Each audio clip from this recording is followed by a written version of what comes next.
Have you ever had your past dictate your future?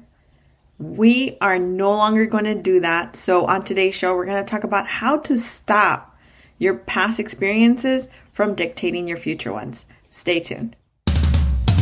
Welcome to Debt Free Latina, the podcast where you can finally realize your dream of being debt free and feeling peace about your financial future. And now your host, Mayra Alejandra Garcia. Hola, thank you so much for being here. I am so happy to be talking about a topic that is really what helps us change for the better, which is not letting our past experiences dictate our future ones. And we've all been guilty of this. I mean, it's really easy to continue the pattern that we've kept up for years. And sometimes when we're learning new habits to get out of debt or to get organized with our money, whatever it is that you're focused on, it's really hard to change the pattern and create new ones. But that's why it's so important to have a few of these things in order so that you can stay the path and change your future. Number one is you need to have a strong why. Like, why are you doing this? And this is probably the most annoying question to me when I first started on this journey, because I didn't know why. I didn't have a very strong one, and it was very hard for me to narrow that down. And it was until I started thinking about my future. And I started thinking about like what happened with my parents. What I want different in my life, seeing how they, retired and are living on Social Security because they didn't have anything else. I don't want that for myself. And that's my very top of the list goal. But I also want to change my legacy.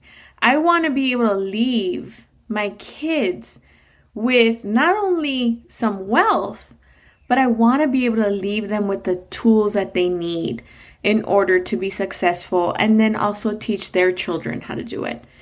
And that's what I wish I would have had. I wish I would have had somebody guiding me. Hey, mija, don't go into debt. Hey, mija, this is how you can do it.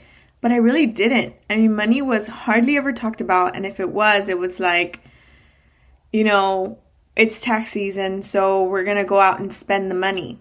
So I met with a client today that just got off the phone with her. And it was our last call. She's based in Chicago.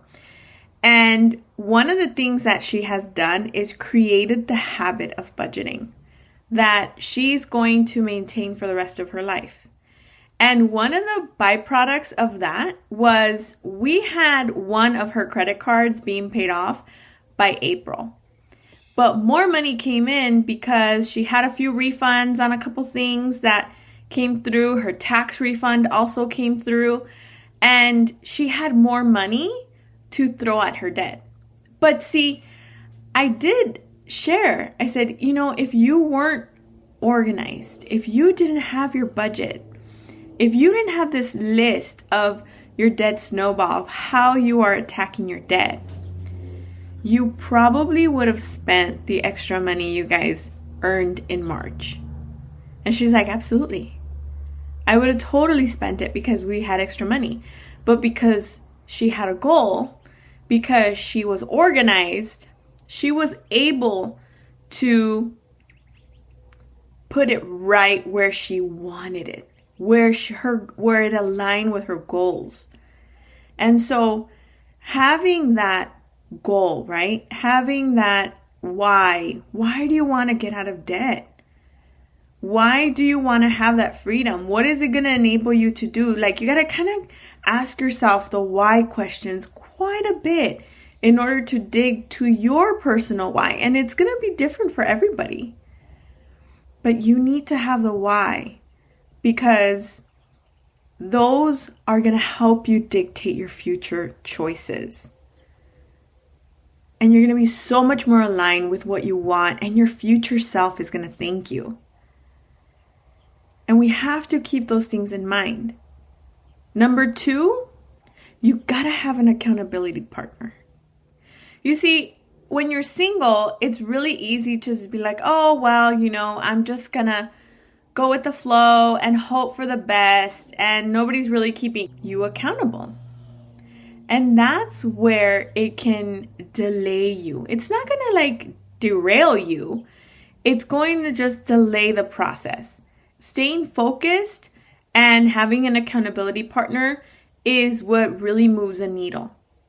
And if you're single, I would recommend that you partner with a friend that you trust, that you can review your finances with, somebody that you know is good with money, or a coach.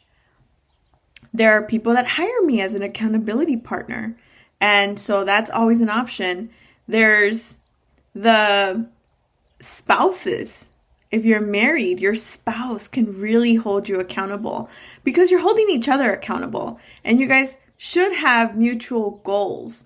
And it's so interesting how your marriage just changes and evolves to a much closer knit marriage when you are aligned with your goals and when you're aligned with what's happening with the money in your home.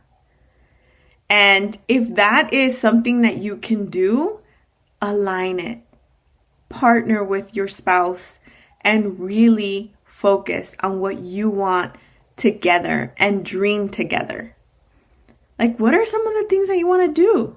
Do you want to travel? Do you want an upgrade on a house? Do you want to just have the freedom to invest however you want? I don't know. Everybody has different goals, but start dreaming. What do you want to do in 10, 20 years? And that's what's going to motivate you to really do the thing now. Because every single month, you could be moving the needle to meet that goal, whatever it is.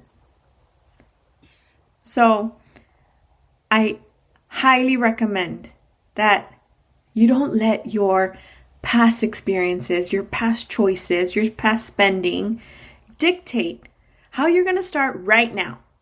What are you going to do right now to change your future? What are you going to that's it. I'm drawing the line right here. This is the boundary. I'm not going to do X, Y, Z anymore. What is that? What is that one thing that you can keep the promise to yourself that you're not going to overspend or you're not going to invest in XYZ anymore? And I want you to tell me. I want you to send me a message on Instagram. You can send me an email and tell me, what are you going to do? And I'll hold you accountable. I'll follow up. If you send me a message, I will definitely follow up. And if you're ready to get this going, message me. Let's talk. Go to debtfreelatina.com and book a discovery call. Let's have 15 minutes and talk about your situation. I am more than happy to give you feedback and what's going on in your life, and so that you can take actionable steps towards eliminating that debt. Imagine, just dream a little. What would it be like to not have any debt? What would it be like for when your check hits on Friday? You get to keep most of it. It's not going right back out to pay bills. That's what I want you to envision, because it can happen to you. This can be you. You just have to want it. You just have to change some of these habits. And you can do it. Take steps to improving your future. It starts right now. I want to help my community get out of debt because I can see it all around me. I can see the burden, the stress, and the marital issues. I see them. And it breaks my heart because it's a skill that can be learned. Thank you again for being here, and I'll see you next week. Thanks for listening to Debt Free Latina. Make sure you hit that subscribe button so you can take Mayra with you on your journey to become debt-free as you build financial wealth. Looking for more? Follow Mayra on Instagram at debtfree.latina, Facebook at debtfreelatina, and online at debtfreelatina.com.